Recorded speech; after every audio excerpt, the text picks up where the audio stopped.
Uh,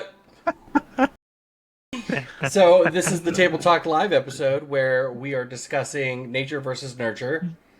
I'm DJ. That's Michael. We got Caleb, and I was the dumbass who didn't unmute myself. It's like one of those shows where you get kind of a teaser of you're like, what's happening? And then it starts at the beginning. Yeah. Oh, and then foreshadowing is happening. Silence in the background. I can't believe I fucking did that to myself. Wow.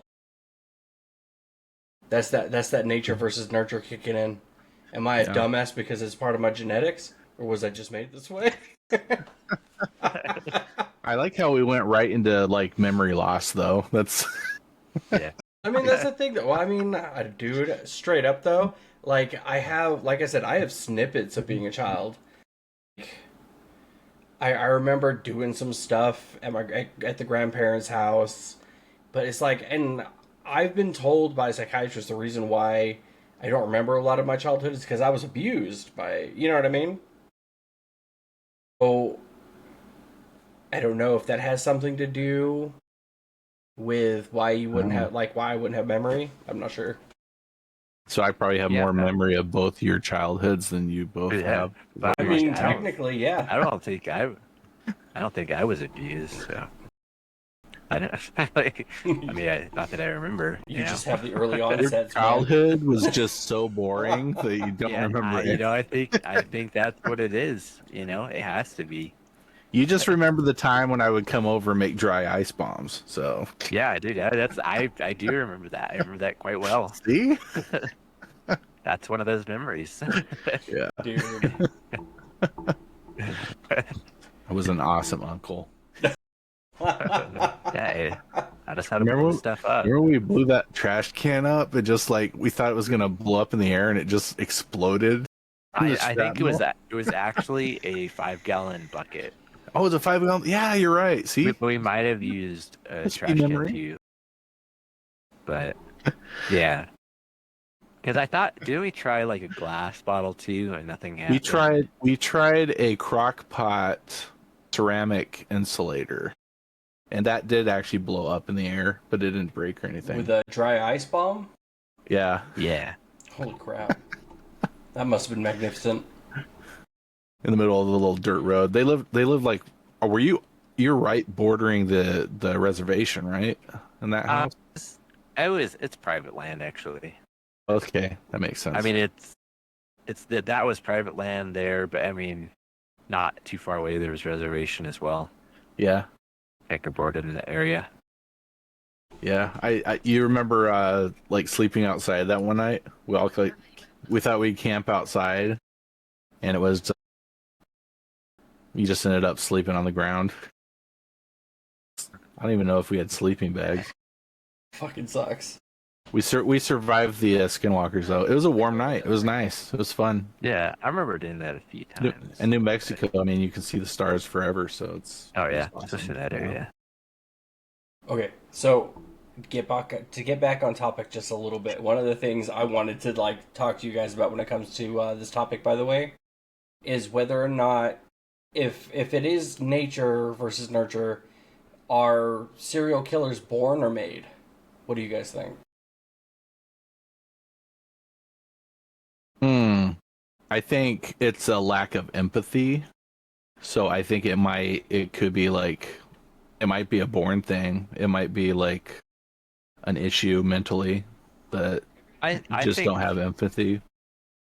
I think it's a bit of both for serial Yeah. killers, because I think like most of them, you can point to something like they have like they're born with that capability, and like there's that mentality like the sociopath, the psychopath, whatever, like mentality where they could basically like either be high functioning like CEO or whatever, or a serial killer. Oh, I think all of that kind of links. And what determines that is the nurture aspect. Right. But a lot of that's like sexuality based too. It's just like you ran over a raccoon and you're like sexually aroused, and next thing you know, you're chopping up humans. So it's like sexually, if you give in to stuff like that sexually, you can go down dark paths. And I think some people just don't say no, and they just go down the dark path. So like it could have been stopped So. if they'd like just stopped themselves. Yeah, just stop it. Or Yeah, they're it's like- like you have a Someone like gave them a different goal, you know. yeah. Like, oh, you could do that, or you can become rich and control people's lives. Yeah. You know, Yeah. that's And then no one will ever know all the people you've killed. yeah. And then you can just go to this island and eat kids. Oh yeah. Did you guys hear that thing about Jeffrey Epstein and the jerky? Oh, dude.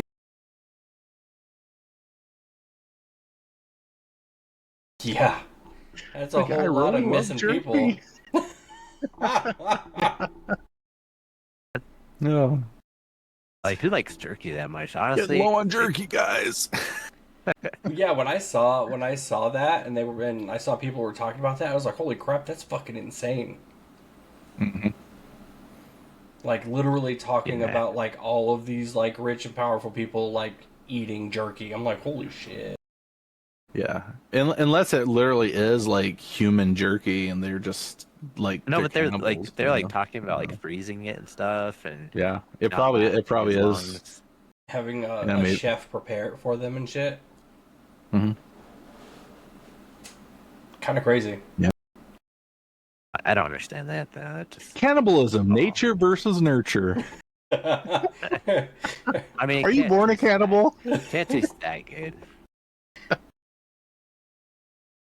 That's I don't know. You know, I've always thought that like if I was in one of those situations, you know, where it's cannibalism or you die of starvation, like yeah, you do what you have to. Right. Well, what was it? There was Don- that plane Donner crash. Party. Yeah. Well, there was also Donner that Party, plane yeah. crash up in the. It was at the Andes, where there was like that sports team where they ended up crashing up there, and they like lived like a month eating each other up until they were finally rescued. Which is crazy because a month, like you can go a month without You can eating. fast. What is wrong with these people? Well, that's the thing is like what one guy put off eating people for like 3 weeks, and he was like just skin and bones to the point till like I think he ended up starving to death. It See, may that's have the been problem. Is longer they than were a all month. fit.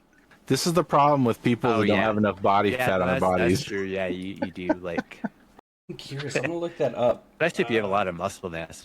Well, Yeah, I don't know. Could you imagine But if your you're body that guy needs that fat on that held out to the last day, and the last day you ate, you know? all right, I'll do it. I'll do Teammate, it. and Here then comes a you plane. get rescued. So close. So close to not being a cannibal for the rest of my life. Right.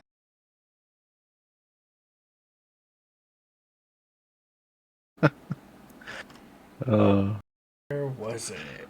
It was. Wish we would have brought jerky, guys. We could have had a So, lot of jerky It on took this trip. place in 1972. It was a Uruguayan. Wow. No, that's a different one. That's an Air Force flight. Where's the How one many I was Cannibal thinking of? situations have happened. Dude, apparently a hell of a lot more than we even know. Yeah.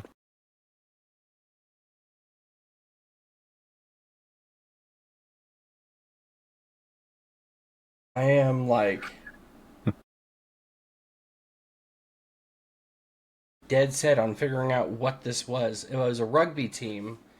So apparently there was an Air Force crash in the Andes as well that resulted in fucking no, it's the same one. What the hell? Apparently is still considered a Uruguayan Air Force Flight 571 crashed in the Andes. Yeah, so it was in 1972. It was a rugby team. They ended up crashing, and they were up there for so fucking long that they got to a point where they were eating each other to stay alive. And it was so cold, there was so much snow and crap, that they were just letting the snow naturally preserve the fucking meat. Freeze dried. Yeah. Kind of crazy. Yeah. They were eating it raw then, or frozen, I guess. They may have been starting fires. I'm not sure, but it was crazy. And sushi. Yeah, like I watched a whole documentary on it. It was nuts. Mm. What kind of It's grumble was that? Was insane. that a I'm sounding kind of hungry grumble? Is that what that was? So I had a boss, and you probably know him, DJ, and actually Caleb knows him too because we shot a little video at his house back in the Oh yeah, early 2000s. So yeah, his like great grandmother was in the Donner Party, and he had yeah. her organ that she like traveled that was in like one of the covered wagons. What in the So hell? it was in his house. Yep. Dude, that's cool as hell. I assume you were Yeah, I know. talking about like instrument. Yeah. As organ, not her organs. Which Her organ? la- yeah. It was the last It organs. was like the Isn't that funny? That's an actual, like, organ, and it's Just yeah, one. the organ, the instrument, you musical. mean? It's a musical organ. Some liver jerky here. His great grandmother's liver with some fava beans.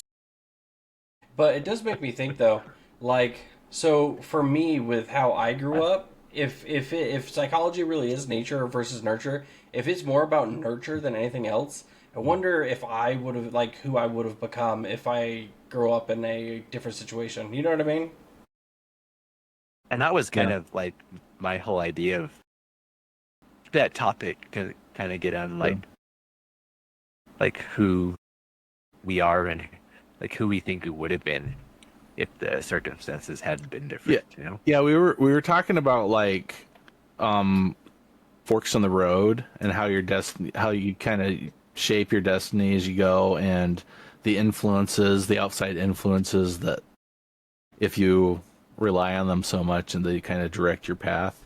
So with me, it was like my parents and wanting them to be proud, but they also were a very strict household too. So I had a path of going into acting that I didn't really go after just because I didn't want them to think a certain way about me. So it's kind of went a different direction. But yeah, those paths pop up a lot, and I think in a way you're kind of nurturing yourself by the effect of outside forces. If that makes any sense. Yeah. I think that's what the general whole like nurture or the whole nurture aspect is. You know what I mean? It's literally the outside influences that shape you. Yeah. But I Even think if you don't that's really like want to be shaped by them, but a big Yeah. part of that is nature as well. Like you're on, because you could have a lot of people that have been in the exact same circumstance and would have gotten to a point and be like, nah, here.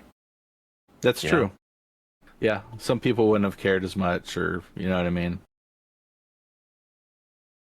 I Yeah. think that makes sense to me. It's just what is it? There's a there was a study on it recently where it's kind of like some people are kind of agreeing on the fact that it's like either a little bit of both or not at all. You know what I mean? Yeah. And Yeah. I kind of lean into the camp of, you know what I mean, it's probably a little bit of both. Because Yeah. if you're talking like family, you know, if you look at like how you are versus like your other family members, you're going to find a lot of similarities between yourself and the rest of your family. You know what I mean? Mm-hmm. Yeah. So there's got to be something like genetically like coded into us that programs us to be a little bit like each other.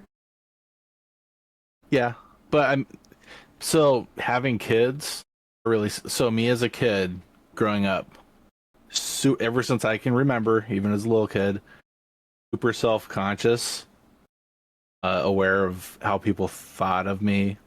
I was the last one to do anything crazy. I wanted people to do stuff crazy before I did it because I was either afraid of getting hurt or afraid of getting in trouble.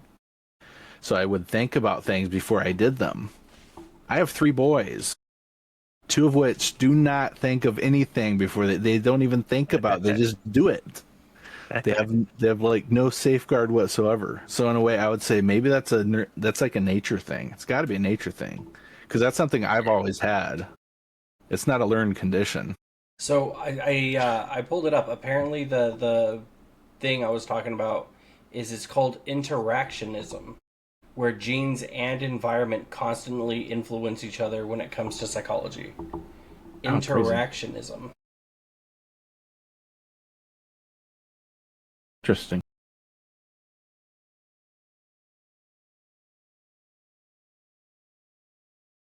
Well, if it is literally a little bit of both, at what point do I have to stop blaming my parents? Yeah. Well, what about, how about animals that, say you're like a crow and you see another crow die in this field in a trap or something, so you know it's bad and you don't want to go to it, and then they have babies, and those babies automatically know that they shouldn't go over there because they're going to get hurt. You know what I mean? Well, I mean, they also did that So same that's, experiment with monkeys, where, yeah, you know what I mean? Like, a monkey would try to do something, they hosed them down, and eventually it got to a point where whenever they'd introduce a new monkey who tried to go do it, all the other monkeys beat the fuck out of them. And what is it? They kept rotating monkeys out until none of the original monkeys were in there. So none of them had ever been sprayed, but it was just agreed upon thing where if another monkey goes near the banana, they get fucking beat. You know what I mean? yeah, yeah. I think somehow we're programmed by previous generations in some capacity to have a tendency towards doing certain things. So as a child, I would have dreams that I was smoking. Nobody in my family smoked, but I would have dreams that I was like really enjoying a cigarette, and I'm like a 5-year-old. Well, it turns out that my dad's father was like, he smoked all his life, like a chain smoker. My grandmother's father that he was married to, he was a smoker all his life. So I come from a line of smokers. Nobody in my current family smokes, and yet I'm like having dreams about smoking. You know what I mean? As a child. As a child. Well, to say that makes a lot of sense, unfortunately. Yeah. As I sit here and puff on my own little e-cigarette. Yeah. See, you got it too. We're Yep. related. Yep. But your family was smokers though. Oh yeah, dude. My mother's side, oh, they're all chain Chain smokers. smokers. Yeah. The chain smokers. That could be Not a bit just the of band. that could be a bit of both nature and nurture right there. Right. Damn, like I got it from both sides. 'Cause my dad's dad. Yeah. He was in the when he was in the army. He was like heavy smoker, drinker. I never had dreams of smoking as a kid. Right. But I mean, your mom, maybe it has to do with the right previous generation, because I mean, think about your mom's dad, my dad. Yeah. Yeah.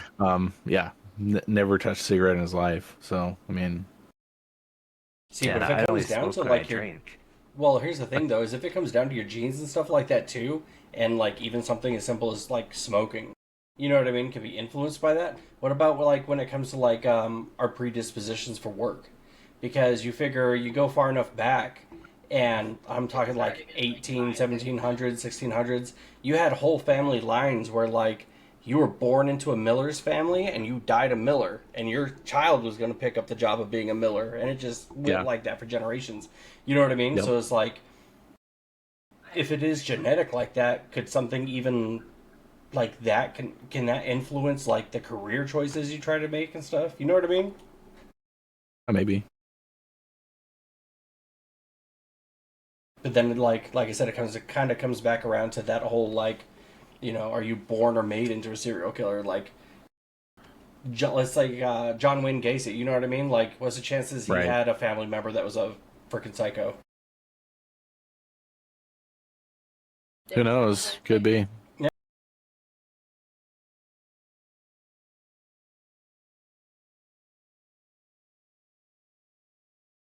But then again, well, I mean, we've got, because I think back to it, and we have a lot of military in our family. Yeah, we And do. as soon as I was old enough to join, like I had a pull and an urge to do it. Mhm. So, you know what I mean? Like there would have been Yeah. no conceivable reason why that was just a thing I felt compelled to do. Yeah, both of you guys were military. Yeah. Yeah. So it very well could have been Then, like gotta go do it. It's just something then I've got we to do do. have a lot of like on my side of the family, we do have a lot of police and sheriff history. So, I mean, Caleb, Yeah. for now. For now. For now. You can go work in a factory, push some buttons, man. Right. Yeah. That sounds better, man. Let me tell you, I'm getting real tired of doing medical work. I'd go fucking work in a factory, pushing buttons. I make barely over minimum wage working in the medical field. I'd be more than happy to go work in a factory if we had them out here. Or more people could just watch this, and yeah. Like Subscribe. like that would make any difference, dude. Unfortunately, there's not enough politicians and stuff like that care enough about like the healthcare system or people within like the developmental disability area that require like in-home care. A lot of them don't care. That's why we make so little. You know what I mean? We go in, Yeah. we make sure they have their meds. We help take care of them every day. If there's a medical emergency, I can't tell you how many times I've had to do CPR and like bring people back from the edge. You know what I mean? I'm still making just barely over minimum. It's like a thankless job. Yeah. Yeah. I wish it was thanked. I wish it was thanked. Thank you.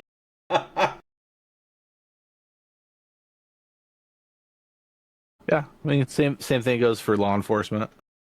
It's just like, yeah. Caleb has a video of him like saving a person with CPR. So we got one person in here saying, "How do you feel about the pit bull breed?" I was told, let's see. They said, I love pit bulls. It says, "I was them. always told they were bred to be guard dogs and attack dogs.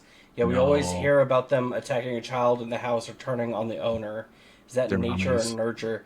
That's a nurture thing. If you mistreat a dog, they're gonna think that it's okay to act like that. That was my favorite dog I ever had. Was a full-blood pit bull. Oh yeah, mine too. Just most gentle dog ever, and just super emotional dogs.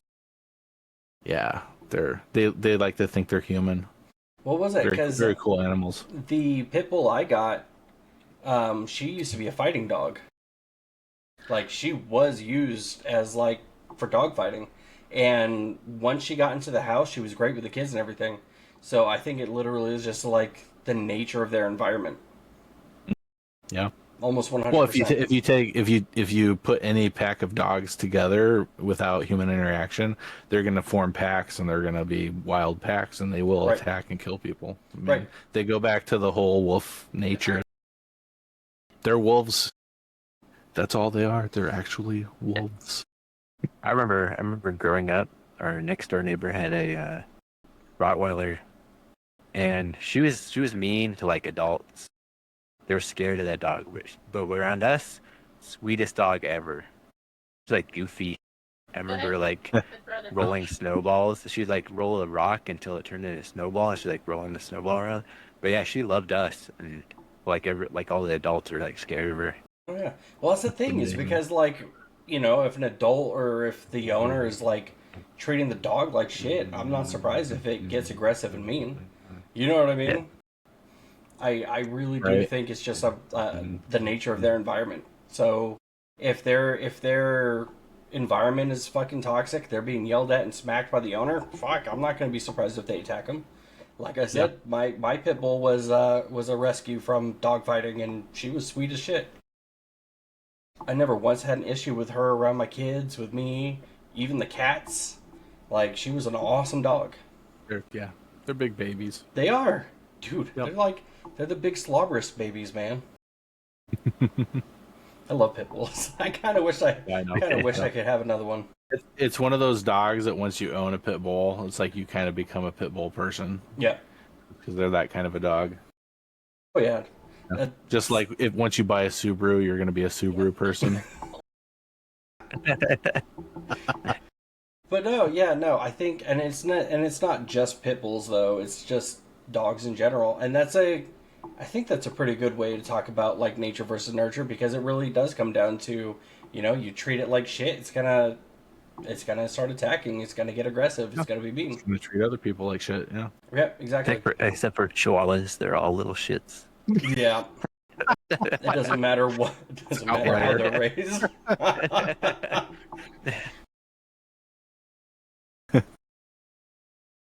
They're always angry, but they love tacos.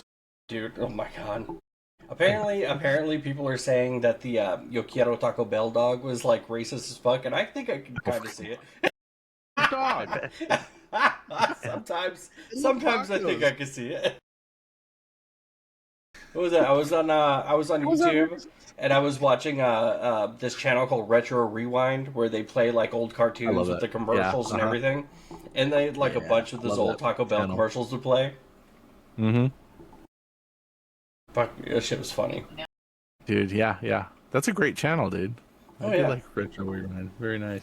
I don't think he's uploaded it in a while, but talk about something you want to talk about. Doesn't he goes through people's like he'll buy libraries of like VHS tapes Yep. and check them for mold, and then he'll just like run a tape and just like kind of do a highlight of like the commercials and whatever movies we're playing, shows. That's like a good question in regards to nature versus nurture too, because a lot of us grow up in front of a fucking television screen.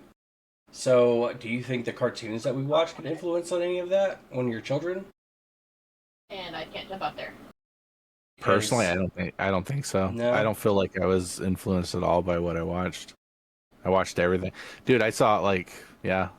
I remember crawling into my mom and dad's room. They didn't know it. I snuck in on the floor and they were watching The Shining. And I was about 4 or 5. So I remember watching The Shining for the first time at age 4 or 5. And which is why you're And so the obsessed only- with it now. No, it actually later on in life made me obsessed with like film because Right. it's my favorite movie, and I don't know if it's because I have that memory from back then, and it warms my heart, but it's yeah yeah, no, it's my favorite and when I got older I watched like the documentary that Kubrick's daughter made, and it was just like amazing to me to see the behind the scenes, and it kind of like directed the took me in the direction I kind of went later on in life with like Holy video shit! production You know and what? stuff. That talking about that alone kind of supports the whole like it's nurture versus nature because Yeah. what was it? I was a child when I was forced into acting and doing theater. Oh yeah. You know what I mean? And then as an adult, I'm like, it'd be fun to start streaming, and then I'm like, it'd be fun to start a podcast.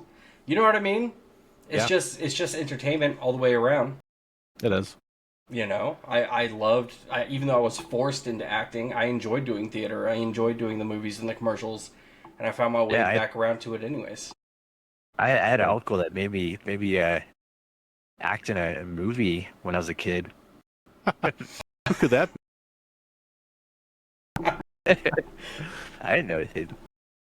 Look it up. Gonna drop a bag of doom like Yep. Yeah, advertisement here. that was We're gonna have to all link Yeah. up and drop a new bag of doom.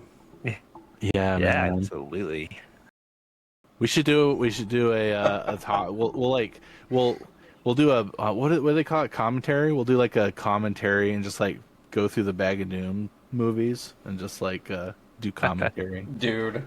Do it live. We'll stream it. But no, like but when you were talking about it, it straight up made me think about it. I'm like, that is straight up an example of like nature being an influence on who we are, like psychologically, though, for real. Yeah. You know what I mean? Because you watched The Shining as a kid, you got enthralled with like filmmaking afterwards and pursued watching a documentary on it. I was forced into fucking acting, and I ended up coming back around to it. I feel like that's a pretty big sway in the direction of nature. You know what I mean? Right. Or is it nurture? Nurture. Or at least I feel like that makes sense. You know what I mean? I don't know. Maybe nurture is like 60% or 70% of it or something like that. I think for You still sure have to there's make got to the be a little decisions. bit of both. Yeah. You know what I mean? Because it would make sense for, genetics to play a small part of it, because like I said, you take a look at like your family members and there's a lot of things that you'll have in common with them. You know what I mean? Yeah. So it definitely has to be a bit of both. What did I say it was called again? Interactionism. I lost your. There you go. You pop back up. I switched over to the fucking website and then I lost your face. Okay, we're back. What was it called? Oh, interactionism. Interactionism. Yeah, which I guess is the more commonly agreed upon thing now, where it's like it's a little bit of both that influences who we become. Yeah, maybe it's yeah. I mean, it kind of makes. Just I mean, the pool of genetics that you pull from when you're being formed is like massive. So, yeah, the chances if your personality is somehow built up out of genetics in a way, I mean, you could have a combination of several thousand different personalities put together into one. You know what I Right. mean? And who knows? It could be a volatile combination. It could be an asshole combination. An asshole combination. Any of those combinations. Well, I mean, because what was it when I was bringing up like whether or not serial killers were like born or made? You had said like some people just lack the empathy, and that's like a mental thing. You know what I mean? Like some people just don't have it within themselves to develop empathy, and then you Right. tack onto it like them being sexually abused by their fucking parents or something like that.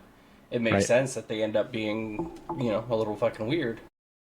So I always liked Dexter though, because I think Dexter presents it as really being nature over nurture, like 100%. If you Yeah. watch that show, it's like I know what you are, and you have to be that, son. I will Yeah, help you. Let's basic- find bodies. Yeah, basically he had to kill people, but he pointed in the right direction. Right. That I mean, show definitely.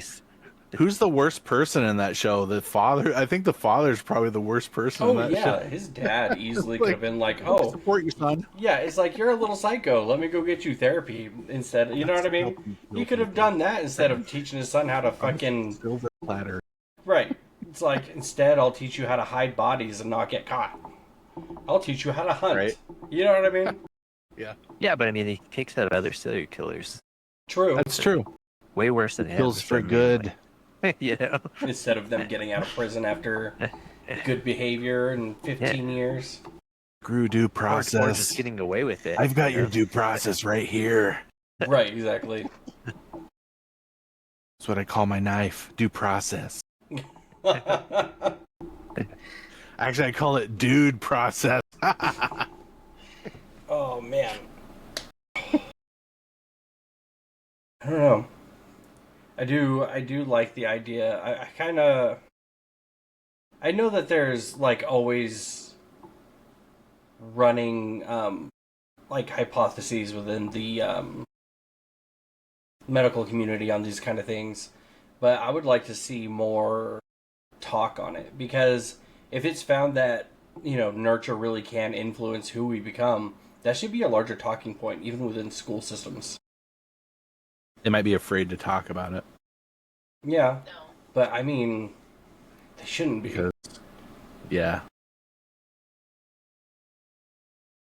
maybe that's a part of the solution with a lot of the issues people have. It's just like, okay, we know the nurture's happening, so we know it happened in the past. How can we like support that person? You know what I mean? Right. How can we help them get past the nurture? For the How nature. can we nurture them out of the nurture them out of the nature with the nurture? Right. But I mean that's the thing is if they could nail down like whether or not nurture can influence like who we become as adults, like there would be huge repercussions on like how the school systems would approach dealing with children. You know what I mean? come down to more than just, let's read a book and study history, and more about, hey, what are you interested in? How can we help foster that instead? Well, well, that also comes down to like individual learning and how we've like, okay, so back in the 80s and 90s, there's one way to learn things in school. There's not like everyone learns the same. So everyone must want to like sit there and hear somebody talk or read it out of a book. You Right. can possibly learn by, visual representation or learn by doing. That's ridiculous. No, Just I mean, the that makes sense. just the direction of this conversation is going is like pointing like one of the big issues of our society though, because it's like it's not up to the school system to raise kids. Yep. It's the family, it's parents. You Yep, know, yep. No, I mean, I completely agree with you, but I mean, like, within the school system itself, like, if we were to Yeah. have, like, more targeted, like, learning for, a child's actual interest instead of us cutting music programs and yeah, cutting everything that's not fucking sports or, math. You know what I'm Right. saying? Like, it would be good for them to be like, oh, if you have an interest in this, we can try to find a way to incorporate that, or, you know what I mean? Right. Well, so in nature, you talk about left brain, right brain, and also in nature, you have people that cannot visualize. You have people that only think in words, Right. yeah. See, that's and it's something I don't have, understand. but for me, like the visualization thing is big because like if someone gives me verbal instructions for something, dude, that I'm not getting any of it. Over my head. Yeah, you try to describe a physical object to me using words. It's like you might as well just be speaking another language. I don't know Unless if it's I'm that super bad. simple. Like, that's how I am. Yeah, and dyslexia too is another thing. So Yeah, and I think I don't think it's a negative thing. I don't think any of those things are it's negative. just It's just a that your brain just works differently. yeah, You're yeah. wired in a different. So you're like But that's someone nature. who's yeah. So well yeah, That's and nature. someone and it also lends to like what you'll end up doing for the rest of your life. So if you're like right brained, you're going to lean towards like arts. If you're left brained, you're going to lean towards like maths, that kind of thing. Or yeah, so that's definitely a nature thing. But I mean, like, I doubt there are people that fall completely into one of those categories. There's always going to be like Yeah. I'm having a about line 80. yeah, I'm at on the least 80, fence. 85% like right brained. Like See, I think the I'm one of those struggle and people where I learning fall in was the middle. real growing up. It was hard, dude. I today they would have said I had like learning disabilities. Seriously. I was the one that like I had to skip out on recess because they wanted me to like write the grammar thing on the wall or do whatever times tables on the I wall. and But I I like my whole high school was I didn't was me like copying tests because my mom was busy teaching my younger yeah, siblings how to read. You know, that was I mean one on the one. youngest. He's definitely like dyslexic, and reading was very like she's not stupid or anything, but she just like that's not the way she learns. You know, Yeah, like yeah, I say she's very like much dyslexic, but she's also like very artistic too. yeah. Yeah, see, yeah, that definitely is like a nature thing because Yeah, I definitely feel like I fall in the middle where I don't see myself being too artistic, and I do like value like a lot of logic, but I'm not so sold on logic that I can't enjoy like entertainment or wanting to produce it. So in school I Right. struggled yeah. because when it was too visual, I was fucking bored. Or if it was too like structured with words, I would also get too fucking bored. You know what I mean? Like I couldn't Yeah. follow. Like I personally needed a little bit of both.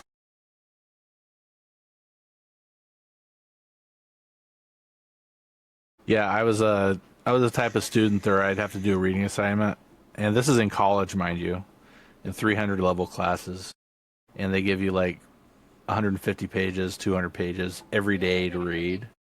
And I would be reading, and then I would think of myself reading, and I'm like, how long have I been doing this for? And I'm still reading. I get nothing out of what I'm reading. I'm Oh yeah, literally like thinking of myself reading while I'm reading. I get yeah. nothing out of No, it. I do the same thing. I remember trying to get through those reading assignments and be like read a whole page and be like, what did I just read? Yeah, Like my eyes just exactly. went over the words, but Have none to of read it it like like 3 times if I actually yeah, want to. You yeah, see, that's where we all differ because I know you guys both really like listening to audiobooks. But for Oh, me, yeah. dude, I'm 100% sold on having to actually read it. That's why I got a fucking Kindle. You know what I mean? Yeah. I get more yeah. out of reading by actually reading. Yeah. Now, when it comes to like fiction and novels and novella, like 100%, I love reading. Like I can get Story. lost and It's a you forget that you're story. reading and you're just like it's because the story like grabs you. Yep. Yeah.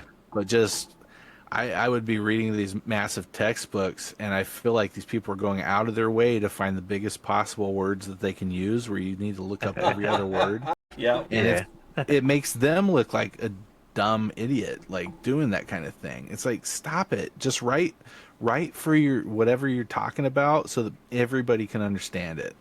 It's like why would you go out of your way to sound like a pompous idiot? You know what I mean? No, yeah. 100% agree. I'm so smart, you'll never understand my writing. It's true though. Have you ever tried reading a fucking moral philosophy book? Oh my goodness. No. That's a class I'm talking about. My 300 level class was a morality class. Yeah. See, Yeah. because I'm a fucking weirdo. I actually like reading moral philosophy for fun.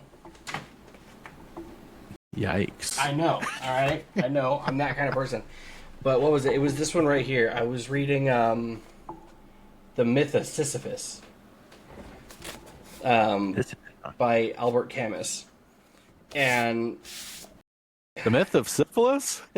but it's one of those where like he will like write himself into circles and use the biggest words doing it. You know what I mean?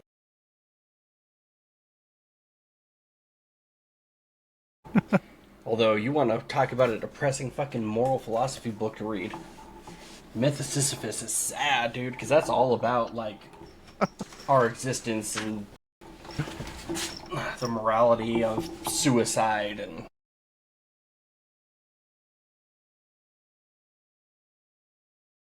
but yeah, no. Moral philosophy, man, you want to talk about like books with big words for no reason. Super enthusiastic double gonorrhea. Right? Yeah, no. Andrew Carr. And you said you took psychology classes, right, Caleb? Big one. Took One, one. yeah. Yeah, I had one. 100, I had one as 100 level.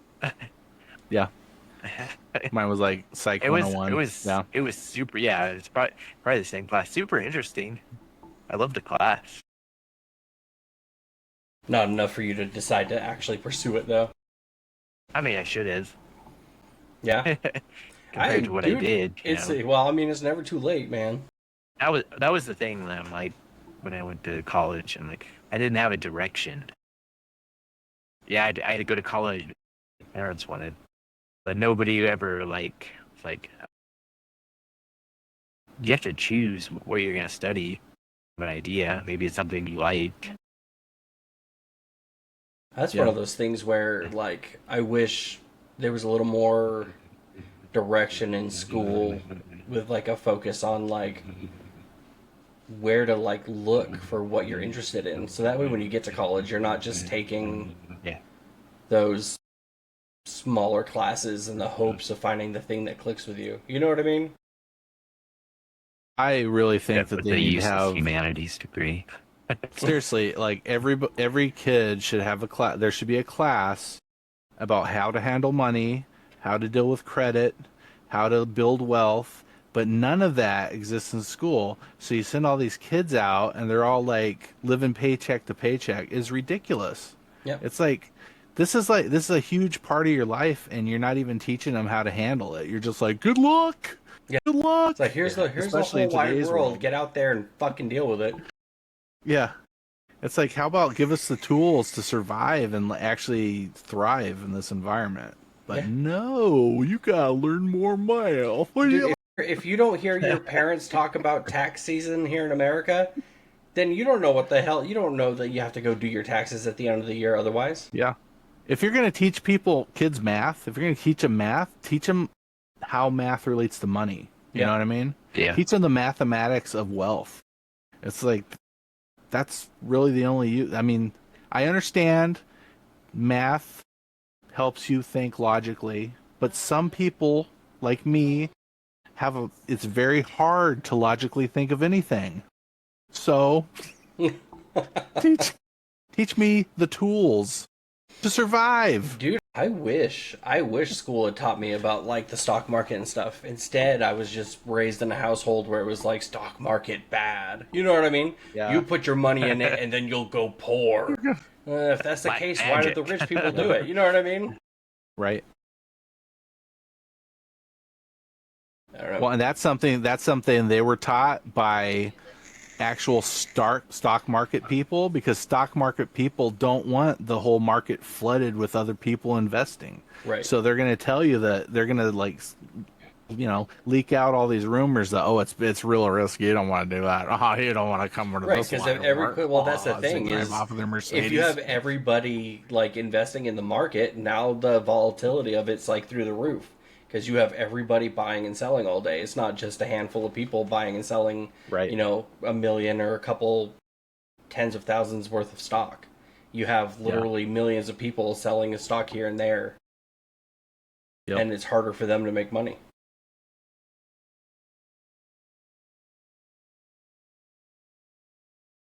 Yes. Makes sense to me. But yeah, I wish they had taught on that a little bit, because I would have been investing way younger. I'd probably It's a be lack sitting of on nurture. right.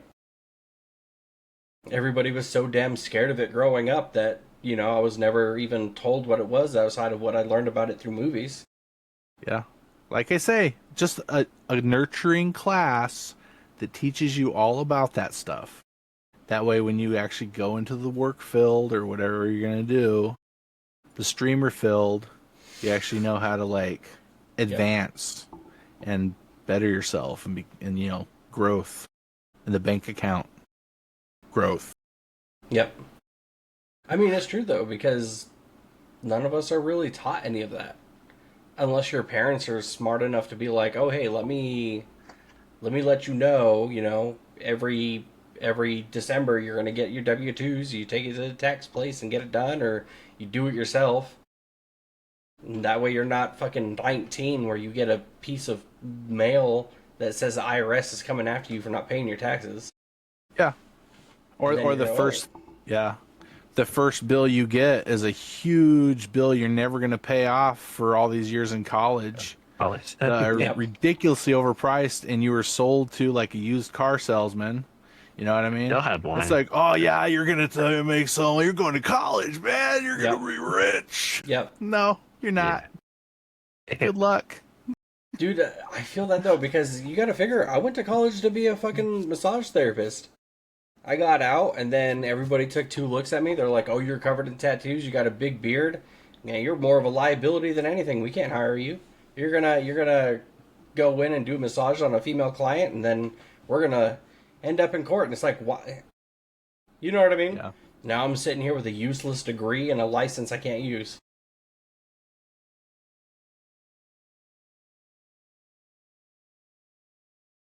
I agree. College out here is a fucking scam.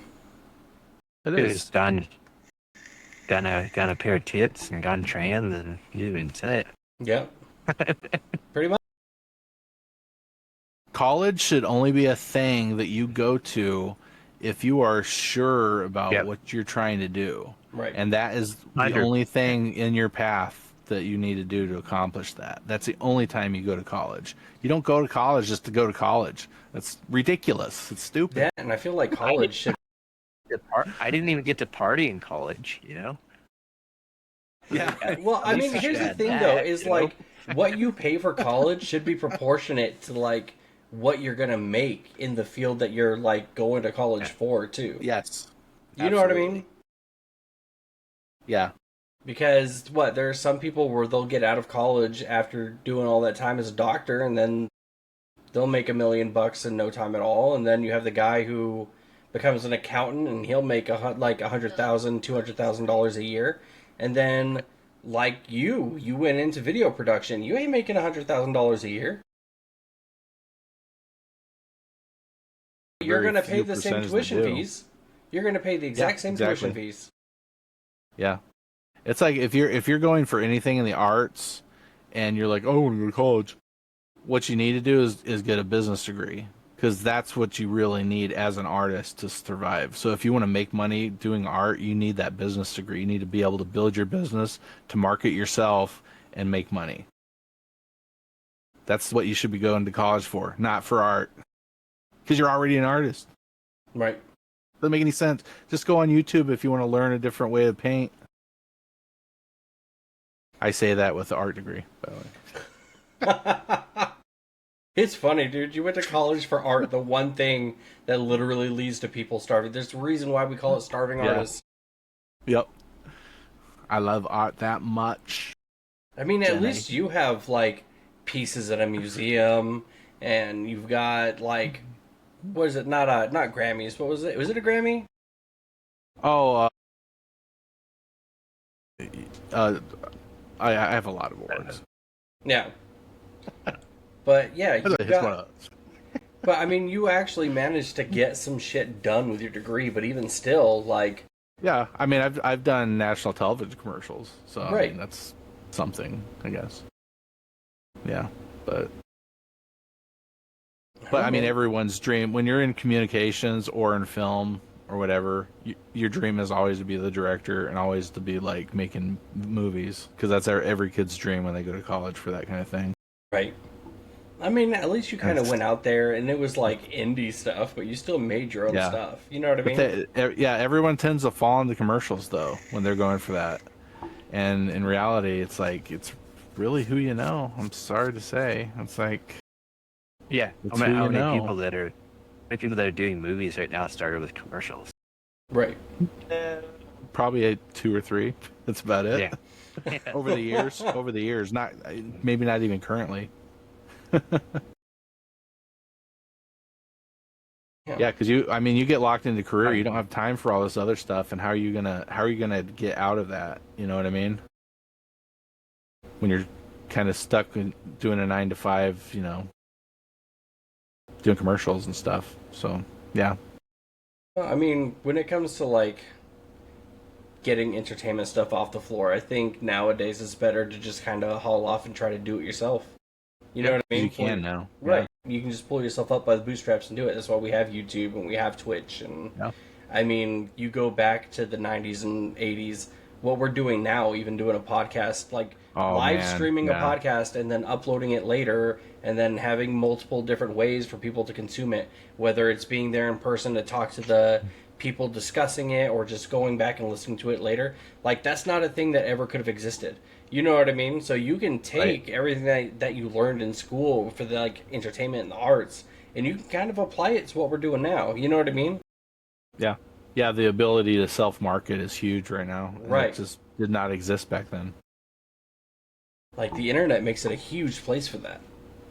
Right. So, and the nerds had to go and make AI because they're like, oh, these artists, man, it's getting way too easy for them to make money. This is ridiculous. We got to make a robot, man, that does art and takes jobs from people. It's going to be great. See, I can only imagine how frustrating it is for people like you and Blue, who your whole thing is like art. You know what I mean?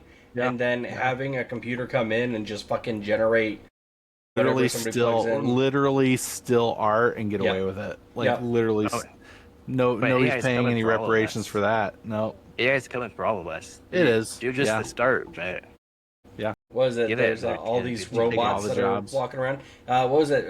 Some company in China, or was it in somewhere in Europe? They revealed like a healthcare robot. yeah.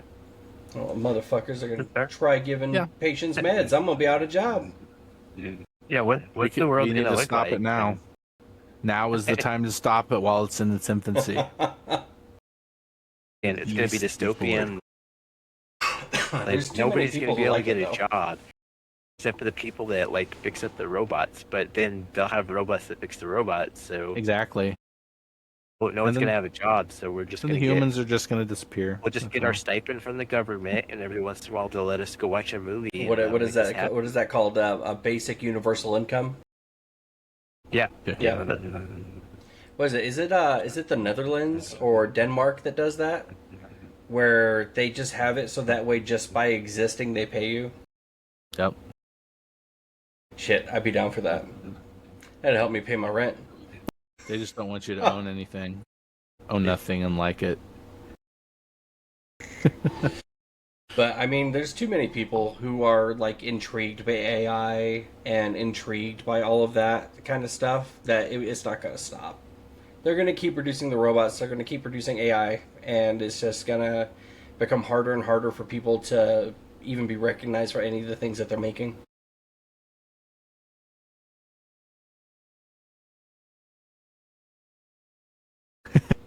He wants to plug into the Matrix. He wants his VR harem. That's what he wants. Yeah. You're the one that brought that up. No, you're the one who We said know what it. you're thinking about. You're the one who brought it. You're the first one I who didn't brought say it up. anything about it. Uh-huh. I know why you want you want super immersive No, AI I was VR. thinking about dragons and stuff. Uh-huh. Sure you were. I just want to ride a dragon. He's like, if I have sex with myself in VR, is it masturbation? Oh man. What is that movie Ready Player One where they have like the full haptic feedback suits? We would never hear from Caleb again. He's lost in the virtual reality again. Once the virtual harem started, that was it. All he does is sit in his room and goon all day.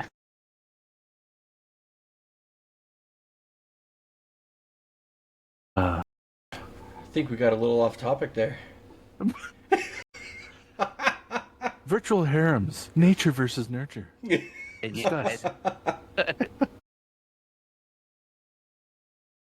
It's in his nature to want it. It's okay.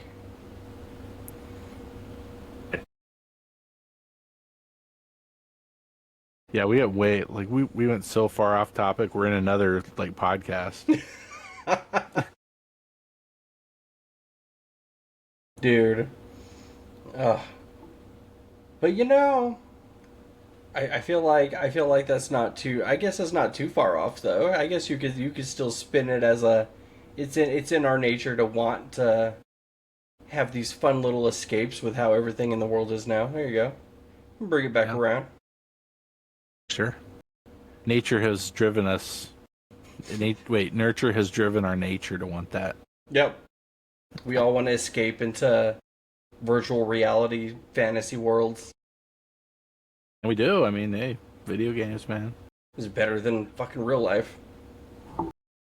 Yeah, I can run forever in a video game and don't get tired. Yep. Yeah. I can go be a freaking hero in Skyrim, or I can sit on my couch and spend 8 hours of my day freaking out over the fact that I can't pay a bill and I don't know what I'm going to do with my car that's breaking down, or I can just escape for a little bit in a video game. Be a hero or whoever I want to be. Right. Yep. Yeah, exactly. No real GTA, consequences to your actions. Honestly, I bet VR and the right kind of video games would probably make for like some awesome therapy, honestly. Yeah. But then it comes back around to like when people were freaking out about Grand Theft Auto making people serial killers. Oh, it was actually oh, dude, what's the name of the fighting game from the 90s? Mortal Kombat. Mortal Kombat. Yeah, it was Mortal Kombat was the first one, dude. Yeah. That was the one where it was on the news. Like, these kids, we're gonna have a bunch of mass murders on our hands. Before that, it was D&D. Yeah, D&D had it bad during the 80s and early 90s. What was it? Not demonic panic. There was an actual word for it. I can't remember now. Satanic panic. Satanic Panic, yeah. Satanic panic. That was it.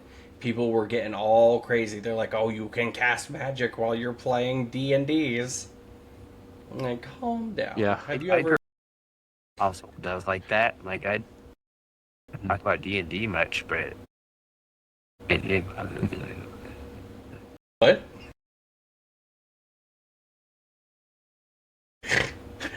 It broke off into the deepest mumble I've ever heard.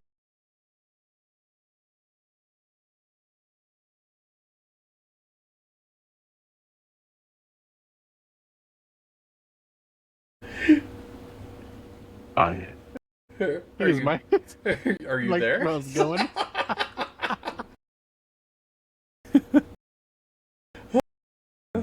Well, the whole thing with D&D is that I don't know if it's true or not, but the theory is that when they were creating spells for D&D, that they actually took actual spells from various spell books to create them.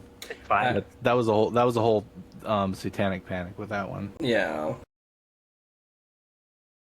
Well, I think because I think the reason why they even got that in their head in the first place is because they were pulling from actual mythology when they were building the system. right. You know what I mean? And they were like, "Oh, that's why it's real." It's like, no, they're just pulling from mythology. Relax. Yeah. Play the game and then tell me if it's satanic panic. Yeah, exactly. Yeah, it was like the whole Harry Potter thing where they're in an uproar because there's like there's human sacrifice in that book series. Another one. I was never allowed to watch Harry Potter Holy growing crap. up. Yeah. I didn't like. I never watched it, and I read the books in college. When I was in college, I was like, "Oh, these." It's like why were they what? Why were they? It's 'cause You were witch in complaining it? about Is that right. it? Yeah, no, like you bring that up, and I remember that. I remember people getting all uppity about Harry Potter. Yeah. Like they were all paranoid that it was super satanic. Yeah, I heard all that and I immediately I didn't read the books first. The first movie came out and I went to watch it in theater. And after I watched it in theater, I went and bought like the rest of the book series and read the books. You can, So, yeah. you can choose one Harry Potter spell that Oh, yeah. you can use every day, and that'd be, you know, they.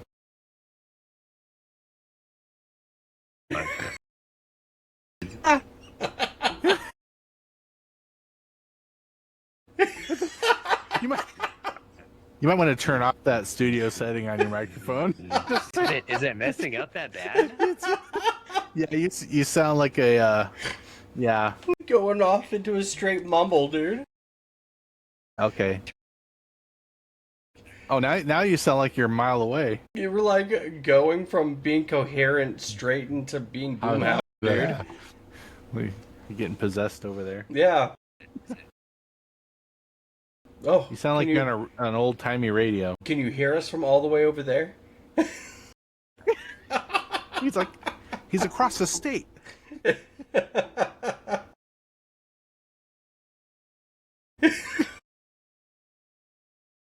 We'll ask our audience to turn the volume up at this time.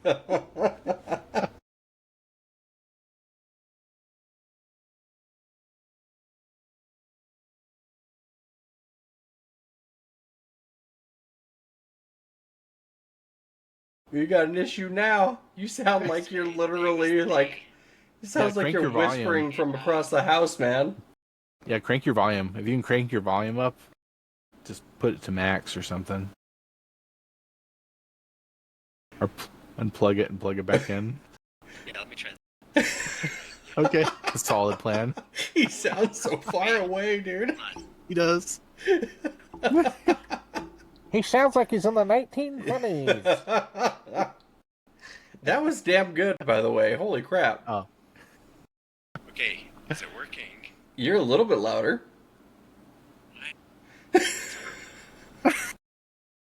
Dude, it messed up. He's talking through the radio, man, on very low volume. Yeah, I know. He's messing with NVIDIA Broadcast, and Oh, yeah. he might need to switch it to, like, noise removal or something like that. I don't know. Did it change? Nope. Change it.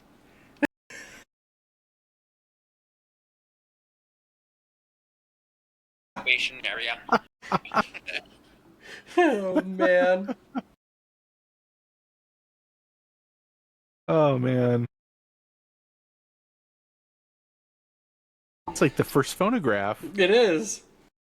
I am speaking and recording my voice in the year of our Lord 1874. Have you ever heard any of those recordings, by the way, that came off of those wax cylinders? Yes. Yeah, That's exact. Yeah, dude. Those Yeah. are nuts. Voices of the past. Like, I think that's so interesting. I guess some people have found ways to, like, restore some of those wax cylinders, like, at least just enough to pick up, like, bits and pieces of what people were saying. Yeah. It's interesting to, like, listen through some of that stuff. You're literally hearing people talk from the 1800s. It's crazy. Insane.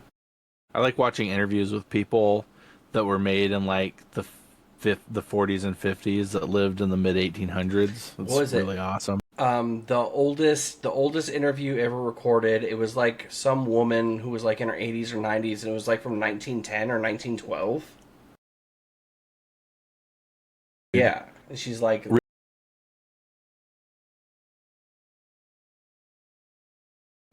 like, talking about how she's watched the world change from like the early 1800s all the way up into the early 1900s. It's nuts. Really interesting video to watch and listen to. Yeah. It's so cool. Yeah, I wish we could find more like interviews from like way back then, just to kind of get a feel for what people were like back then, like that, and like hear their voice. Right. Yeah, wasn't there I feel like I saw something where they were forming, or they were like forming, or they were doing ceramic work, and they were able to capture voices in ceramics, like ancient voices or something. I feel like I saw something about that. Like they would use like sticks on a ceramic jug or something, and it just so happened that the surrounding noise like vibrated it and actually made sound waves within the ceramics or something. I don't know. Cool. I feel like I saw something like that. Maybe a Discovery Channel or History Channel thing. I don't know. That's gonna have to be something I look up while I'm like sitting in bed, unable to read or unable to sleep tonight. Right? Is this, Oh, working oh, better dude, now? you're back.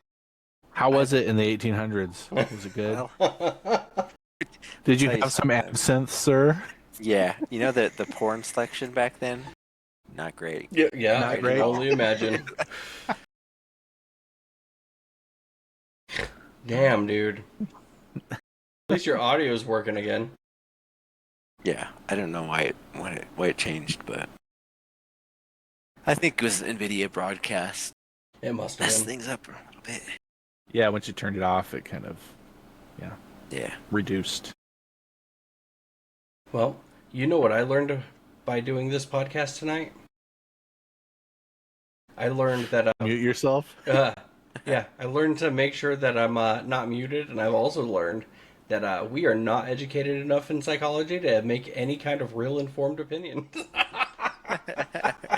Speak for yourself. That, and we might just be a little bit too ADHD. Yeah. See, my whole idea was like it wasn't really we weren't supposed to go deep into the psychology. It's more like us personally, you know. Well, Yeah. Well, go ahead. Like, what were you thinking? Man, I don't want to go into that. Okay, I think so it was I like think how we differ, right? How yeah. we're Well, all so my original idea was because I've had this thought a lot since you know I was younger. The way I was brought up because I was homeschooled, and I was never socialized a whole lot. So I was very socially awkward. But I've always, I mean, since my early 20s, probably, I've kind of felt like I'm not like that's not how I would have been, you know? Like I'm not a shy person. no. If I had been around people and been able to socialize more, I would have been. I, I hate the term, but like a social butterfly, Right. you know. But Social the way, mantis. yeah, whatever. You know what? However, you know what I'm saying. Oh yeah. But because I'm like, so this is how I came to that realization.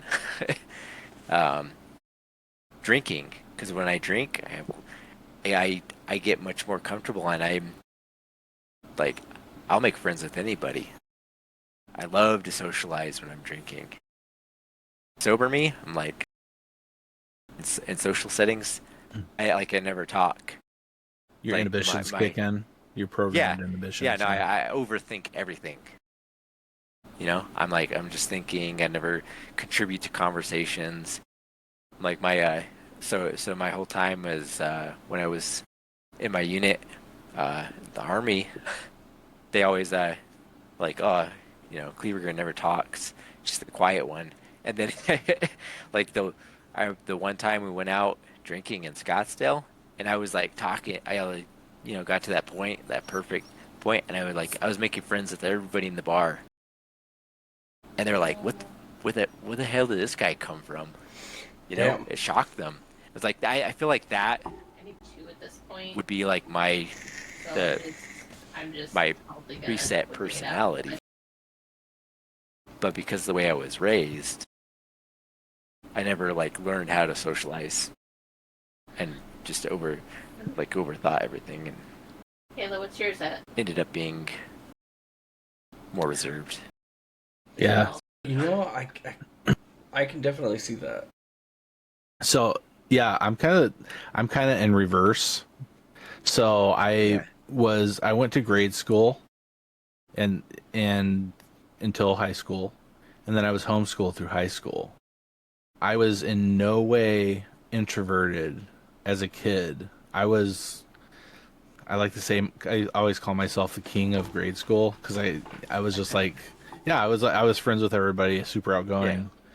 And like my teenage years, I had like one friend my age that was in Phoenix, and I had like no other friends. And especially after you guys moved away, there was just like barely anybody there.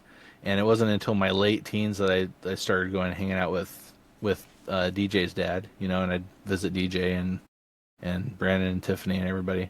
But yeah, that whole like that, and it's an important part of your life, you know, Yeah. ages what, like Especially that. 13 Yeah. through 18, like Yeah. that's a big part of your life where That's you kind of learn how yeah. to be an adult. Yeah. And that just basically was me alone for the most part. So I have like this introverted extroverted nature that I don't Mhm. think would even exist if I actually just went to a high school as a Yeah. teenager. Yeah, exactly. I would not be introverted at all. I think I'd be fully extroverted and probably a completely different person right now as Yeah, well. exactly. Yeah, see, I was, like I said, I was forced into like acting and theater and all that when I was a kid, and it was continued to be expected of me when I went into high school.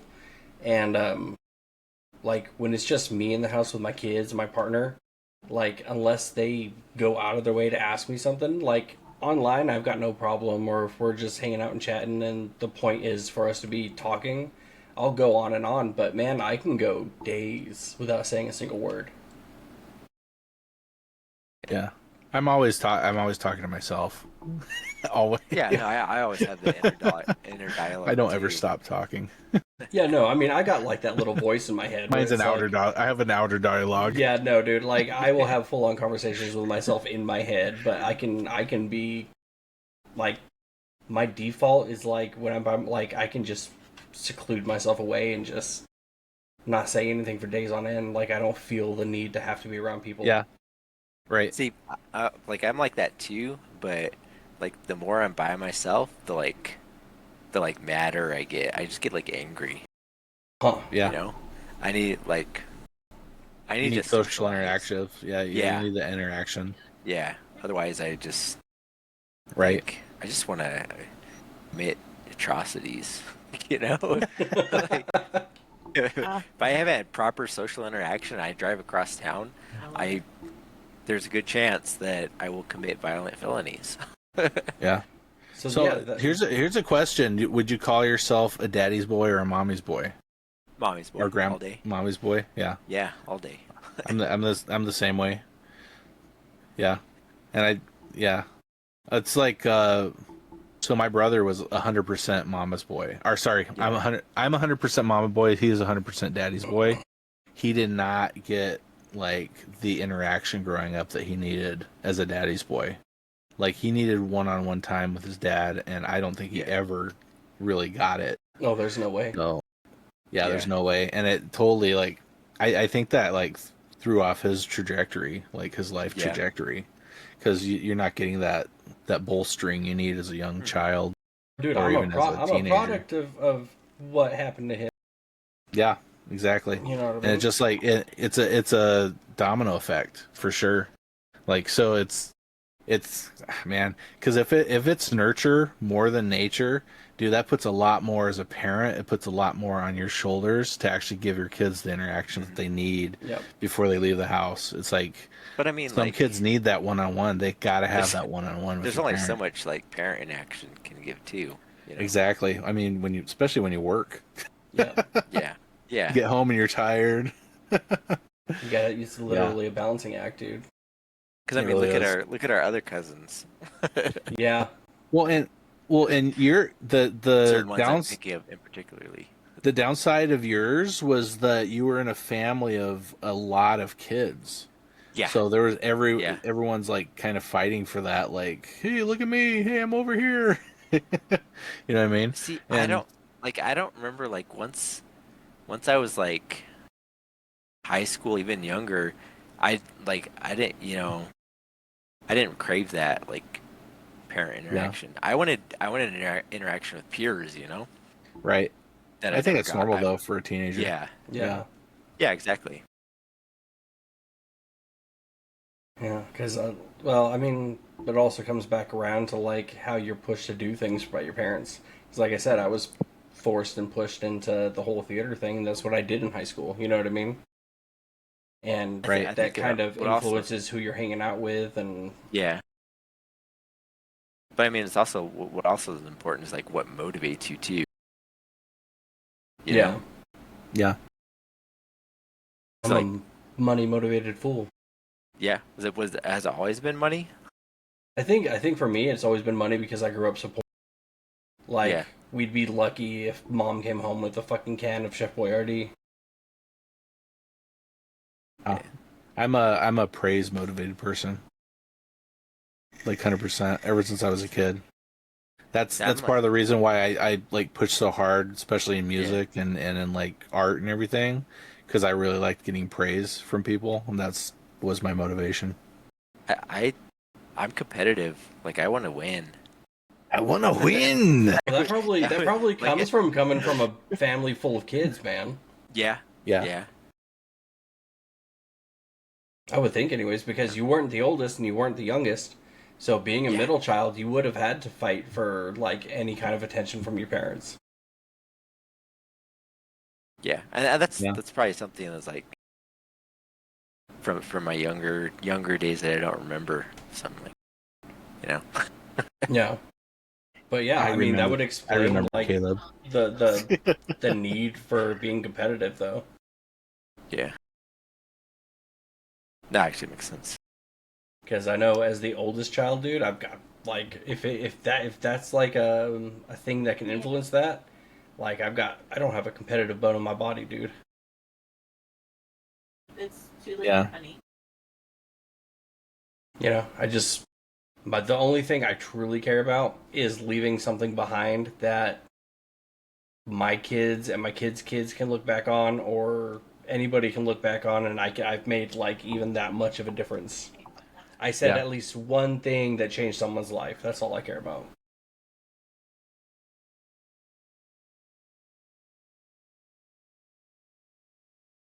It's kind of as I just thought of it because so you're the oldest DJ, Yep. and Michael, you're the youngest. Yes. And I'm the Yes, middle I am. child. Yep. Yeah, there you You got go. that spectrum. So the middle child is always more competitive. Like, yeah, Right. think about that. And as the oldest, well, because Michael, you're saying that you like, big part of your art is like seeking that approval. Yeah. As the youngest, like, you would feel the need to have to live up to what all of your siblings did, and you would need, you know what I mean? That might explain Yeah. that. My only competitive nature was to, if I was doing the same thing as my siblings, that I would do it better than them. Yep. Like, so when it came to like So you can piano, get the my customer sister, praise. my sister been playing piano for years, and I just started piano. And the first thing I did as soon as I could learn music is go and play her music, and do it better than she. Oh man, dude, I can tell you right now, as the oldest child, Warmed my I was the heart. practice kid, man. I was 100% the practice kid. It's like I'm the one where they tested shit, and if they failed, they failed, Yeah. and they knew better to do the next time Yeah. around. That's Maybe a little bit less cyanide this time. Yeah, exactly. Maybe we don't stick them in front of the TV and the video games as much. but Yeah. it's kind of the same way in my family too, because my older two siblings are the practice kids. The younger ones, they turned out pretty good. The older Yeah. The older ones are just like all over the place, man. I'm stuck in the middle there. I still don't know where I fall. Yeah. It's been up in the air for a minute, man. See, I would love to have like Jeremy on this program because he Yeah. has his psychological build is so much different than yours, and he has It a is. crazy amount of drive, and he's a super outgoing person. Yeah. For the longest time, I thought he was a sociopath. Really? Well, he might be. Yeah. I don't. No, might be. he isn't. Oh, okay. Unless he's learned like the last couple of years. But no, I like when He's I was in learned. college, I was like, I think he's a sociopath, Yeah. But I didn't kind of lost touch with them for a little bit there. With Yeah. his first marriage, Oh, yeah. and Mhm. his wife was very manipulative. His first wife, very manipulative. Yeah. I remember her talking to me and had me convinced that he was like the one at fault for how their marriage turned out, and it was her sucking dudes' dicks. Oh, yeah. That'll do it every time. That Yeah. sounds familiar. Yeah. Sounds like me and him have a couple things in common then. Oh yeah, no, you two should definitely talk a little bit. Yeah, we probably. From a We club. went, yeah, it sounds like we went through the same fucking nightmare.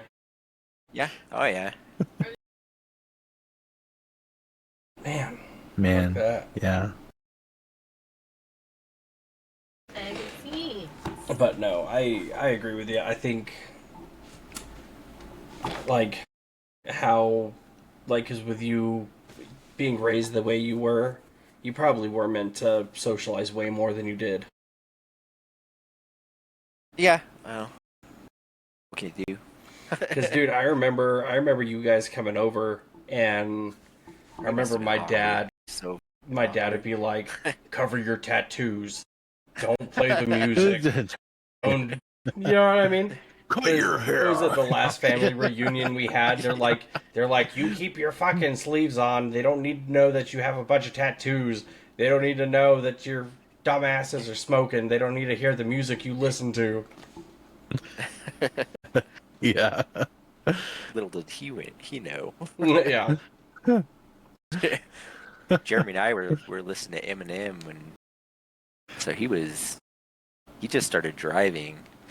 I think No, I remember those times. Dude. Those are good times, man. I think That's Michael fun. was my worst influence when it came to the shit I listened to. Oh, yeah. Oh, me? Yeah. A little bit of you, yeah, I would say so. You know, what's funny is I think I listen to anything as long as it's good. I mean, I just like good music. So, and I'll listen to classical, I'll listen to rap, I'll listen to death metal. If Yeah. it's made well, if it's performed Yeah. well, I will approve it.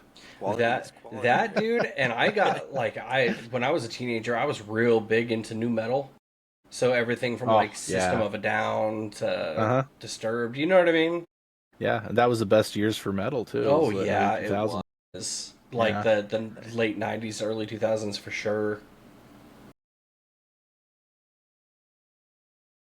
I remember I'm glad I could have such a negative influence on both of you. I remember getting yeah. in trouble, like big trouble in high school, because I Googled "Crazy Bitch" by Buck Cherry song. You got in trouble for that? My dad found it, Oh and no! all he sees is a search for "Crazy Bitch." Oh no. You know? Oh. I didn't teach you how to delete your search history. Nope. Yeah, I didn't know anything about that. I learned that pretty early on. Like world of a difference That was between the- how we were raised, man. That was probably Yeah. the second time I used the internet. Oh, wow. Because when I was a teenager, dude, me and my brother had our own like computer in our room. It was the Wild West up in that fucking bitch, dude. Didn't have that. Yeah, like I they never never had a searched computer our until I search went to history. college. They wouldn't want to. It would have been very disappointing. They'd have been setting up fucking psychological appointments for both of us. You're like, oh, they are human. I It's knew like, it. oh no, the weird shit they're looking up for porn. I'm so disappointed in my children.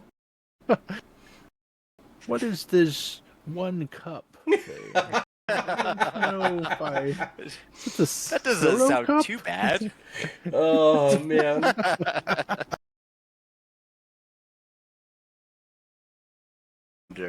Oh no, dude! I'm telling you, it would have been horrible. Me and my brother's search history as children, or not children, but as teenagers. Oh, the amount of disappointment that would have crossed our parents' Well, faces if they had dude, seen what your we were dad looking used to up. keep his magazines next to the couch in the living room. Oh no! Yeah. Wait, when was The this? first stuff I ever saw was that, How probably. how old was he around this time when he was doing that? You were probably 2. No, explains a lot about You were. me. It was an apartment. It's the apartment where that cat died that you don't remember. That your mom's like, shh, tell him that's the cat flat on the road outside. Oh god! Like Meow Meow's dead. Not Meow Meow. Yeah.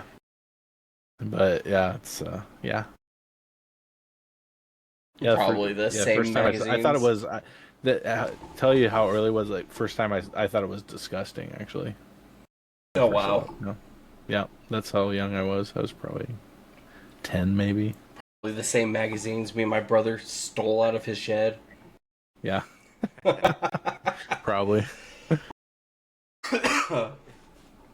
Yeah, no, because if your dad Caleb freaked out over you looking up the song "Crazy Bitch," yeah, no, I think I can understand why my dad was like, whenever they come over, you keep your tattoos covered up. They don't need to know you have tattoos at 14 years old. They don't need to know all the crap that you listen to and watch.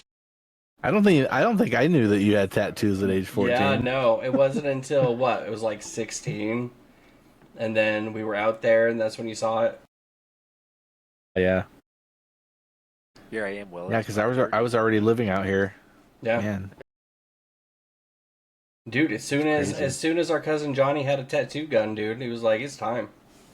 Dude. Yeah. Roll up your sleeve. Yep. We're going to get ourselves a spider web on the elbow. God, I think +2 dexterity. no, I don't think I've got a spider web on my elbow. I wish I did. It was one of the things I wanted to get because I got my spider web up here on my hammer, but and then I got a spider web on my cup of coffee and 2 cigarettes, but that's it. Dude, my goal is still to be like about 80% covered by the time I die. I'm just gonna have it like I want to get it cut off like right at the neckline and then right at the wrist line, like what I got already. And then the rest of me is I just want to be fully tatted. They're gonna bury me naked in a glass coffin. That's and they're exactly gonna right. like it. I want to be one of those people where they like when like they take your skin for like science and then they put you up in a museum. There's a whole museum dedicated to like skin art, dude. Wow. Where Yeah, I think that's something interesting that's changed in the last decade or so. Because I remember growing up, you see someone with tattoos, you're like, oh. yeah, it's like stay away from them. Now, like it doesn't even register almost, you know? Yep. Unless it's on their face, you know? Right. And even then, that's getting more and more common. Yeah. Because back when I first started getting tattooed, it was still like that, where it was like, if somebody's got tattoos, they were either in the military or prison. You know what I mean? Yeah. Yeah. You know the crazy thing, going back to like the family and stuff, like the first one of my siblings to get a tattoo was my youngest sister. Really? Yeah, she got a tattoo on her wrist. Actually, my older sister may have beat her to it, but she hid it. But Yeah. like, this is like my youngest sister. She was still living in my parents' house. This is one that like she wouldn't go to a movie theater. Yeah. She wouldn't go to a movie theater or anything. I didn't even know she has a tattoo on her wrist. Yeah, That's she has a crazy, tattoo huh? on her wrist. Huh. Wow. Cassie. Like, You go, I- Cassie. But I mean, that goes to show, like, how you guys were raised, though. You know what I mean? oh Yeah. yeah. Did your mom flip out over that or? Oh, my dad almost quit the ministry. He's like, oh, we failed. Oh yeah. What in the world? Yeah, that's Wow. hardly the first time they went through that. Yeah. I think the first time was when Jeremy knocked a terror up the first time. Right. They almost quit. Yeah.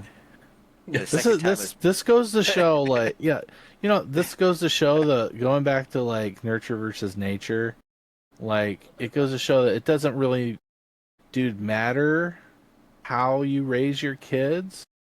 Like a lot of times that kind of forceful like you blah blah.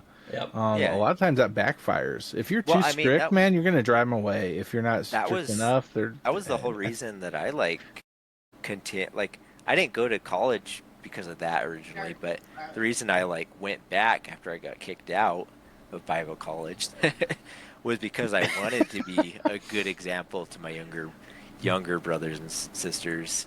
Because Right. after I'd seen how like what my older siblings had done had affected my parents, and like the near mental collapses they had after Yeah. my, Right. my older siblings just did what normal kids would do. Right. Nothing like crazy. What is that? Yeah, What is that 80s song where it's hold on loosely but don't let go? Where there's like talking about relationships. That's how you should do your kids too. You know what I mean? Yeah, and that's something that my parents learned. Right. It just took them a while. Right. Yeah, I knew about They're very good now. Like Yeah. I mean they're accepting, they're loving. Yeah. And everything, but like in high school, like when my older siblings were in high school, it was like, they was their way of the highway. Right. I remember Kristen, she was like, I don't want to be the good girl anymore. And I remember like Yep. saying those words exactly. Goody. I don't want to be the goody two shoes. I Yep. think that's what she. Yeah. And Yeah. she did go off the rails for a while there. Yeah, I know. She was the most blatant out of all of us. Yeah. She's still looking for the rails, by the way. Yeah. I'm like, and I love her, I don't care. I hope she's happy, Yeah, but I'm like, my parents love her too. exactly. Yeah. But I yeah, see. I never felt that from my parents though. My parents were strict, but and not in that way though, which is crazy. But So yeah, but you're the youngest too. Like how I'm the was it youngest, but I mean, like we only my brother's really the only ones that what you would say went off the rails. Like he's really. Yeah. I mean, he left the house before he was 18, I believe. yeah. Yeah. But I mean, Well, I he yeah didn't. I He knocked up a woman before he even got married too, which I'm Yeah. sure pissed off. Yeah, it's the same for Jeremy, yeah. older brother. I am the product of that. I know. I mistake. mean, he wasn't under It's 18. just yeah. My parents are just they're so different that yeah. It's like yeah. I can't say that. I don't know. My dad, I know my dad would be disappointed by that behavior, but he still understands. He still would understand like human nature, and like he was a counselor, so it's like he counseled yeah, just like people from all like he canceled like people that had like killed their kids and like sacrificial satanic worship practices, and it's like he had a lot of like experience with like really crazy people, and I think he really understood the psychology of that. And I don't know, man. Yeah, he just wasn't strict for being strict, and he like he never yelled at me. My mom never yelled at me. I mean, I had been disciplined, and I was smart enough not to get disciplined again for those things. I was really good at See hiding that? things. I was the same way. I'm like, I learned a lot from my older brother, especially because Yeah. I just got away with everything. I learned how to keep Right. everything under the table. It's just like yeah, it's like my and my how to parents pull are out. yeah my parents are still kind of an enigma to me though, like how they like I'm still trying to like piece together their manner of how they rate, because I would say oh it was strict, but I mean I never felt like it was strict though growing up. I never felt that way, and I never felt like sure I feel scared about like I wouldn't even show my dad my comic books. He's like, oh you Yeah. got comics, let's see them. Okay, Well, Dad. I just disappear. Your parents are strict when you go to Bob Jones and you feel like you have freedom. Oh my goodness, yeah. Yeah, I knew your parents were strict. Yeah. Yeah. Yep. I don't know. The way I approach parenting is I kind of have like this theory where, if I give them just enough rope to wrap around their neck, but not enough for them to hang themselves, you know what I mean? Yeah. Like you go ahead and make the mistake, but you don't get so far that you can't, recover from Right. it. Right. Teaching them right from wrong and not being a tyrant about it, Right. I think not being a tyrant is a big thing, and I think all these families I see they have tyrant parents growing up, all of them like they end up off the rails, dude. I'm talking like prison and attempted murder and drug abuse. It's just like none of that tyrant stuff works. No. Just stop doing it. See, I like I know for a fact like if one of my kids mess up, I want to have like I want to be available enough to them for them to be able to come to me and talk to me about like what happened, and I'm not gonna like freak out on them about it. It's like, well, you made a mistake. If you want to talk about it, I can try and tell you like where you went wrong. But other than that, I'm like, you messed up. Just don't do it again. If you need to talk about it, we'll talk about it. But there's no point in me yelling at you about it if you've already seen what happens when you fuck around and find out. Yeah. Yeah. If you're a tyrant to your kids, they're just going to end up hating you later on in life. They're never going to want to see you. It's like if you don't ever want to see this individual again, just keep acting like that because that's how you drive them away. Yep. So, like, I know, like, with my father, like, he gave us too much rope. You know what I mean? There wasn't a rope, man. No, no. Because you'd figure we'd be running around, like, me and my brother, like, getting into so much fucking trouble, we'd have to, like, go running home, or the cops would get called, or... You know what I mean? Yeah. I know that I ran with the freedom every time I'd go to my father's house because when I went to my mother's, she had us on the shortest leash possible. You know what I mean? And she'd be more than happy to pull on the choker. Yeah. But did you ever walk through Walmart as a 14-year-old in a trench coat with a loaded 45 in your pocket? Fucking, I'm sorry, what? Columbine, what? Holy shit. I you know, there was a time there I didn't know any didn't know much. I didn't know what. Didn't know right from wrong. Well, not right or wrong. You just like, there's things you shouldn't do. Yeah, no, I Yeah. know. I'm just gonna It's shit. not smart. Oh, fuck.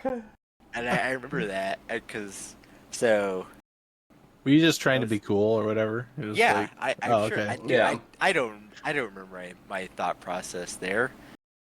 You trying to be watched the cool. movie Blade once and you ran with it. No, it Yeah. wasn't Blade. That was Matrix, my friend. Matrix, There you yeah. go. Yeah. Too much I mean, Neo.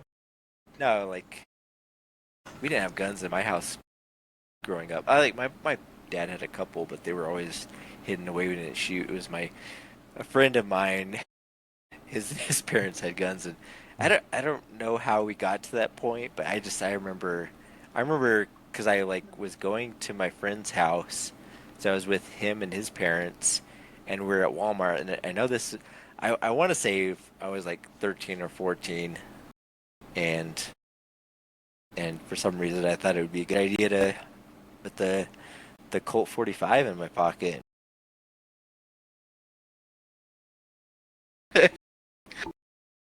Yeah. Oh man. You Oh, never it's told me something- that. That's funny. That's Man. something. so, Like, what the hell, man? that is so different from how I was raised because I was 5 years old shooting a shotgun in my father's lap, and then I was seven Yep. or eight when my uncle and my father took me and my cousin out. They bought us like brand new stuffed animals. We were like little kids from Toys R Us, and then immediately took us out to the shooting range. Had us take those new toys, stuffed animals that we really liked. They stuck them out on a table out there and locked us in the truck as they shot the freaking stuffed animals. And they go, well, if you play with guns, you'll lose something you love. Don't play with fucking guns. They're not toys, they're tools. It's like, oh, okay. Like, I learned that lesson real young. Yeah. Yeah, not enough parents do that. If you keep guns, man, you gotta let your kids know how powerful they are and like how Yeah. dangerous they are. No, I'm like, Yeah. I like my friend's family that like I was with at that time. Like that was where I learned to shoot. I remember at their going to their house and thinking with the little 22, but there was I don't know. I think I was like a few clicks off from being a school shooter at that time, so Dude. probably good. I was Dang. homeschooled. Yeah. That's probably why. Holy shit. But dumb stuff you do as a kid. Oh, yeah, dude. You don't think any Yeah. of that shit through. It is crazy to hear about just how different, like, Yeah.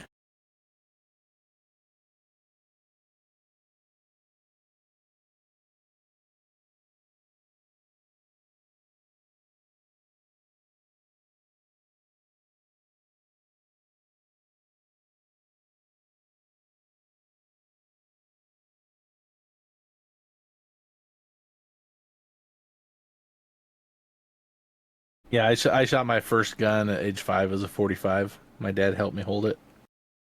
And he never locked it. I knew exactly where it was in the house, and I wasn't going to go near that thing because I knew how strong it was and Yeah. how loud it was.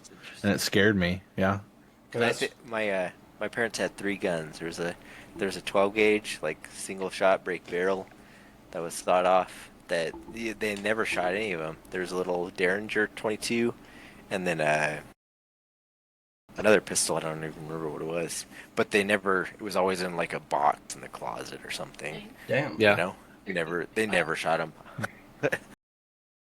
Yeah, no. It's kind of how I have some guns and I never shoot them. I'm kind of the same way. It's like I can't remember the last time I went shooting. Well, I have an AR that I've had for a while and I haven't shot it yet, so kind of I get that. Jeez, dude. Yeah. I can't imagine like owning my EDC and never having shot it. How do you know how to expect to use it in an emergency situation if you have no idea what the recoil is like? You know what I mean? Yeah.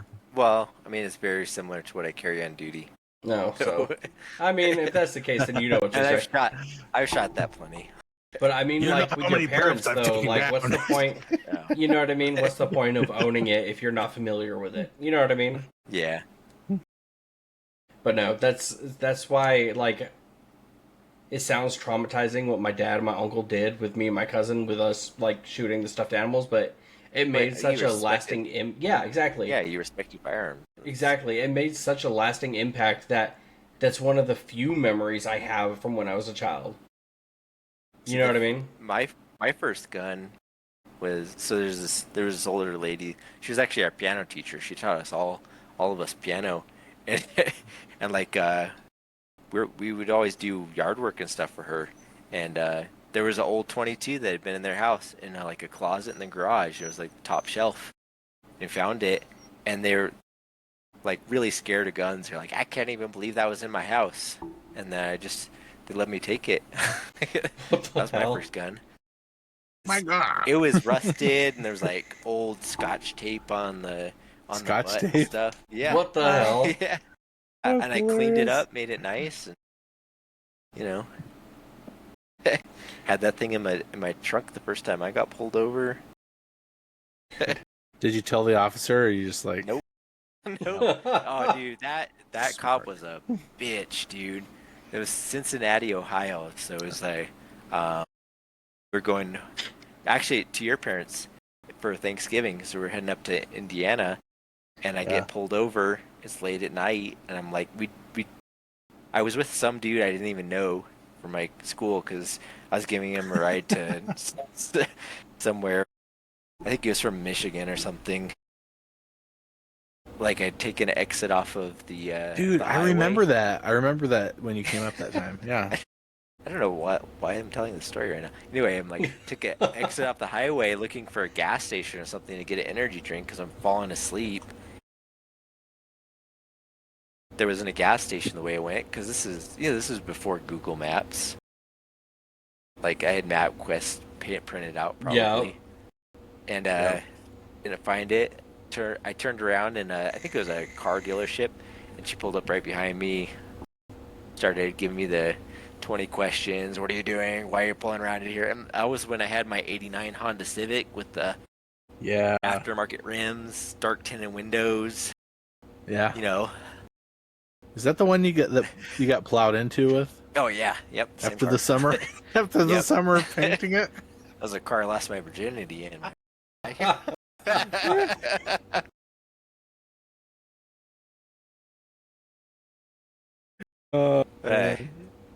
Dude, that yeah. I mean, like, we're Bible college students, though. We're like, I'm just turning around. She's like, what's your social security number? Dude.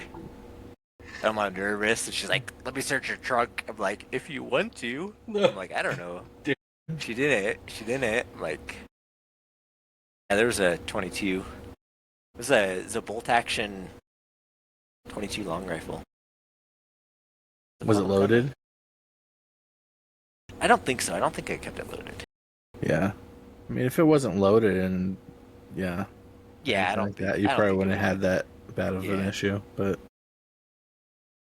Well, I mean, I think because of where you're from too, it wouldn't have been like a big deal in your head either. Yeah. Because like I know for me, like it's easy to forget, like can't cross state lines with a firearm. There's some states you just can't have a firearm. Period. Which is Illinois. unconstitutional, but you know. Yep. Uh huh. Okay, But I think now would probably be a good time to go ahead and call the podcast. We're sitting at like 2 hours right now. Wow. Yeah, I know. Thank everybody for being here. Thank you guys for listening. Thank you guys for hanging out and talking with me. And I look forward to, not next week, but the week after next for the next podcast. Hopefully we have a good topic picked out that maybe we can continue to not be ADHD on. But that's liable to never happen. Impossible. Absolutely impossible. But yeah, I will get this uploaded next week, and we'll move on from there. But thank you everybody for hanging out. Thank you guys for hanging out with me, and I hope everybody has a good night. All right, bye.